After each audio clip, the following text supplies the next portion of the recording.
You're listening to Thursday Night Tailgate with Chris Mascaro and Bob Lazari, where NFL legends live on. Back to you, boys. It's him. He's alive. And now back with us here on Thursday Night Tailgate is Jim Arnold. Let me remind you about Jim's background. He's from Dalton, Georgia, which is just a little bit north of me here in Atlanta. Played his college ball at Vanderbilt, where he was an All-American punter. He was the first Vanderbilt player to be named All-Conference all 4 years he was there. He made 6 All-American teams, including the Associated Press first team as a senior in 1982, averaging a then record 45.8 yards per punt and leading the Commodores to a #1 national ranking in net punting.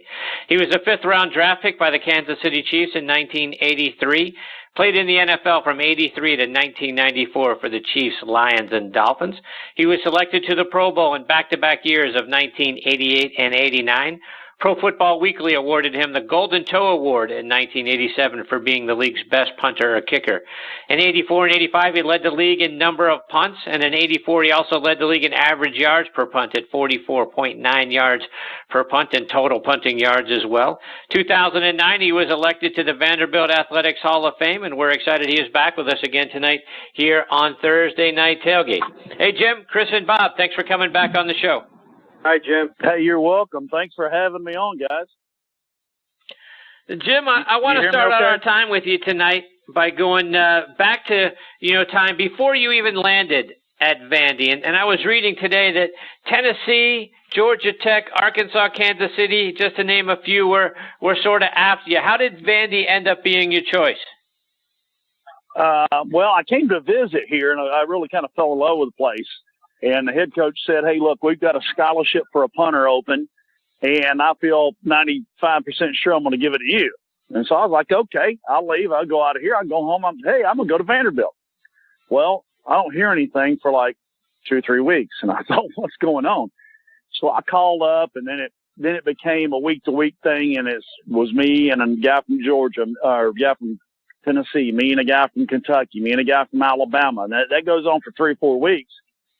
So finally, when I called, I talked to the coach. I just said, I got an idea. Since y'all can't seem to make up your mind, why don't you just bring all of us to Nashville, let us kick the ball, and I can tell you who you're going to choose after that, because it's going to be me. And I was a little bold back then, but I wanted to play in the SEC.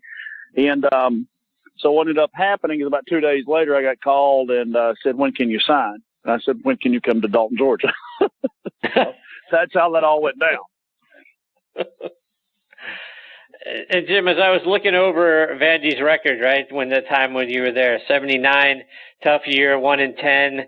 You guys go 2-9 the next year, 4-7 your junior year, starting to build something. 8-4 your senior year, including huge, in-state wins over Memphis and Tennessee. You end up beating Florida that year by a couple of points. Yep. Nearly knocked off Alabama. So what was it that George McIntyre, who was your head coach, what did he do that led to the improvement year after year when Vandy hadn't been over 500 but 2 times since 1959? Well, 2 things I think are part of that, and I'll tell you why. Is he brought Watson Brown is our offensive coordinator. We had Doc Crease as our strength and conditioning coach, and Doc was a great motivator as well. But I think those 2 are 2 key cogs in our coaching system. But I think what George did so well is he let the coaches do their thing and coach. I mean, he was truly a head coach in that he let them handle their positions.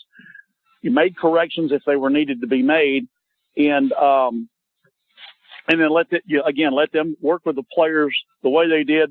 And I think George did a good job recruiting, because my freshman class all of us came from winning programs in high school. We hated that freshman year because of what we did record-wise, and all kind of hung together and said, our time's coming, and we're not going to go down this way. And we had some things happen for us that senior year, like you mentioned. Started out the year really good. Florida came in the early part of the season ranked.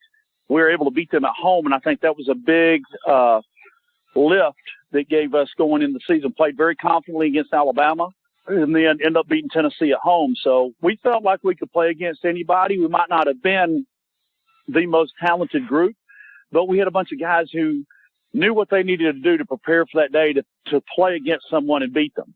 And that was, I think those were the keys that I saw out of those teams.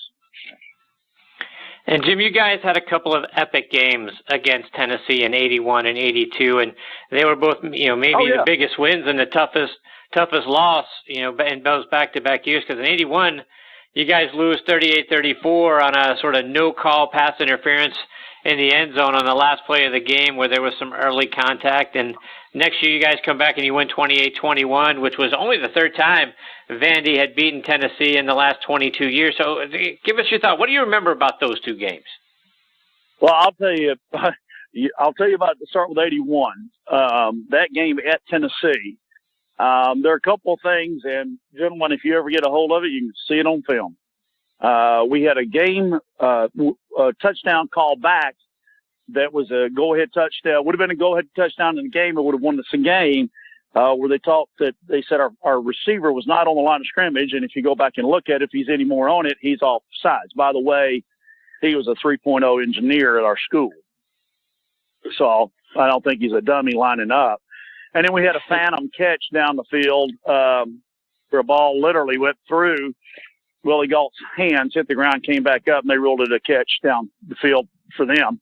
Those are two key plays that I remember, but those are provable on film. That's not sour grapes.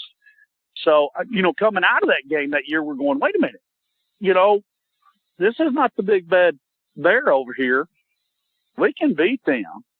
And we got them at home. And, of course, our senior year, having them there here in Nashville, we had a lot of confidence going in the game. It wasn't overconfidence, but it was confidence going into the game to play against them.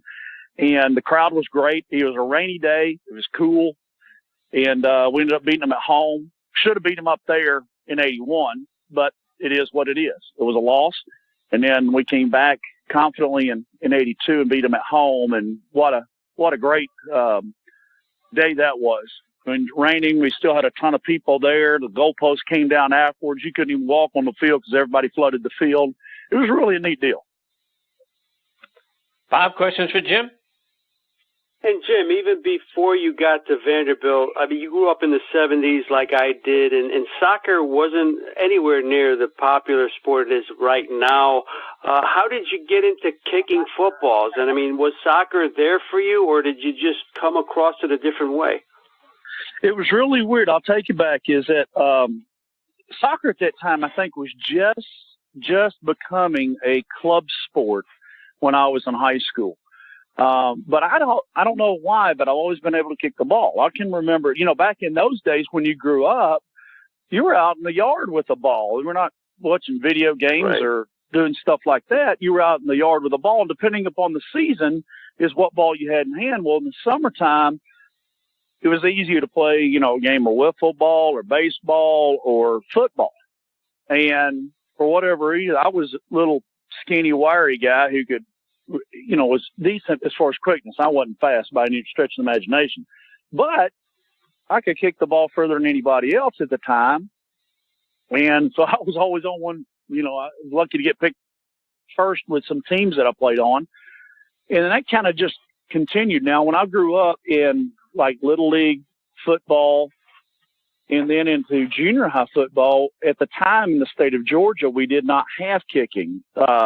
You either went for it on, like an extra point, or if on fourth down, you elected to turn the ball over. They moved it down the field. So my freshman year in high school, I'm coming in and I played multiple positions. So the coach says, okay, whoever wants to try out the punter, I want you all to go over here.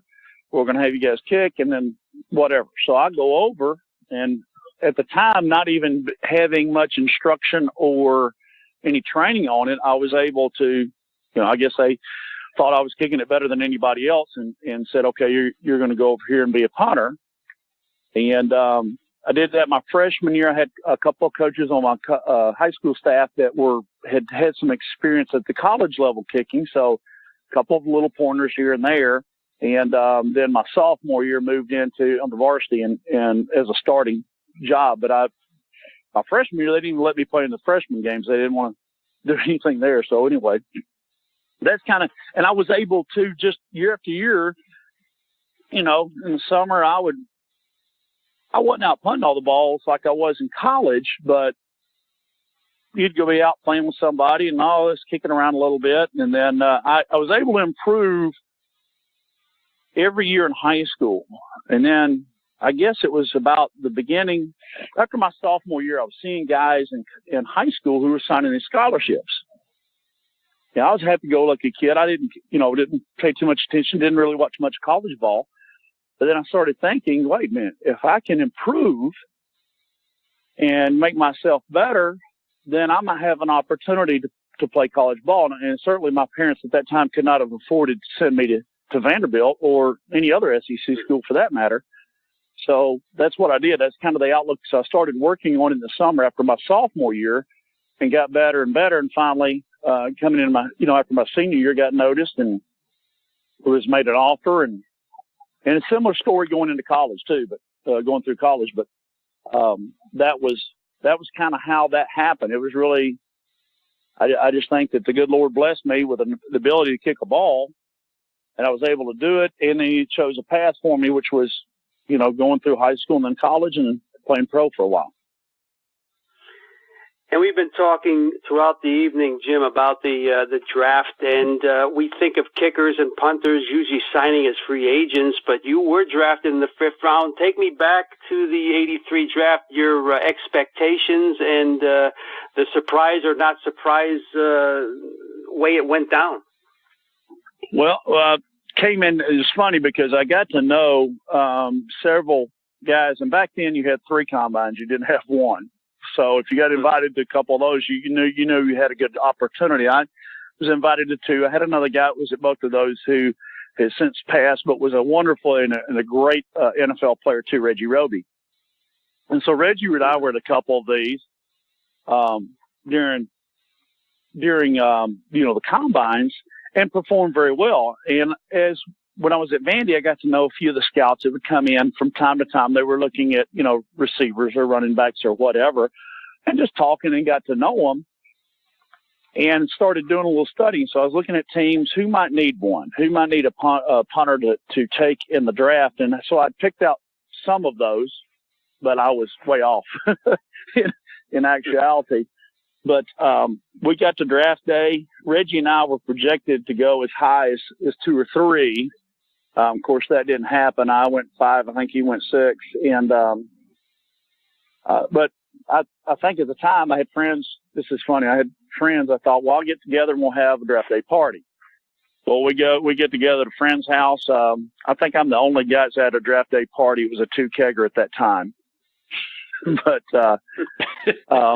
we go here, we're watching. I'm thinking, okay, here's a team that could take it, and you're getting into that area of 3rd round on. And I'm thinking, we've got a good opportunity here, but nobody's taking any punters or kickers. And so that was really second day of draft were those rounds. So second day we're back at my friend's house. I got friends over and finally get a call from the Chiefs. Saying they were going to draft me in the 5th round. And of course, shoot, you got the opportunity to play in the NFL. Of course, I'd love to be there. Love to be a Chief. And, they took me then. And, although it didn't end up my career there, it was a good pathway into the NFL for me. Jim, before we let you go, remind our listeners what you're doing now. Well, I'm here in Nashville, Tennessee. I work at a little garden center. So I don't have a whole lot of stress in life. Things are good. I'm out tonight at a local establishment called the Corner Pub in the Woods after I watched some girls, my girlfriend and some other people play volleyball at the YMCA here. And life is good. I can't complain. If I do, nobody's going to listen anyway. So it's all good. Just I'm hanging out, listen, enjoying being here and chatting with you guys. I really do. You'll have a great show. Hope your listening base grows and grows and grows. But I can't tell you how thankful and humbled I am that you asked me to be on your program. Well, we appreciate that very much. Jim, how can our listeners stay up to date with you? Are you out there on social media? I am. I'm not super active. I'm on Facebook, and then I'm on Twitter, but I don't tweet that much. I don't know if that's what you say. I have no idea what the terminology is. All these younger kids know that stuff. So anyway, I'll throw some stuff out there from time to time, but not very often on Twitter. So I follow more to get news on sports than I do posting, but I am on Facebook. Well, Jim, thank you so much for taking time away from the folks that you're out with tonight to be a part of the show. It's great catching up with you. You're always a lot of fun. We hope you'll come back and do it again real soon. I absolutely will. All you have to do is ask. And thank you for letting me be on here. Wishing you guys nothing but the best with the show and everything else in your life. And once again, just thank you very humbly from my heart for asking me to be on. We appreciate it, Jim. Take care, my friend. We'll catch up soon. All right. Y'all have a great night. Thanks, Jim. That is Jim Arnold. And Bob, great career at Vandy and did some great things in the NFL. And it's always just a treat to get to listen to him. Sit back, listen to him tell stories. He's fantastic. He is great, isn't he, Chris? And he sounds so stress-free. I mean, watching his girlfriend play volleyball, throw a few back here, he's got his stuff together and seems so great. But yeah, we do forget how good this guy was. Led the league again, 45 yards per punt in 84, and had a punt a lot in those days, Chris. He punted almost 200 times, 84 and 85. That's because those were the Chief teams that weren't that good, under 500 teams. But my goodness, he made his mark, and great 12-year career, Pro Bowl guy. Can't wait to speak with him again. Yeah, absolutely. Looking forward to getting Jim back on the show again real soon.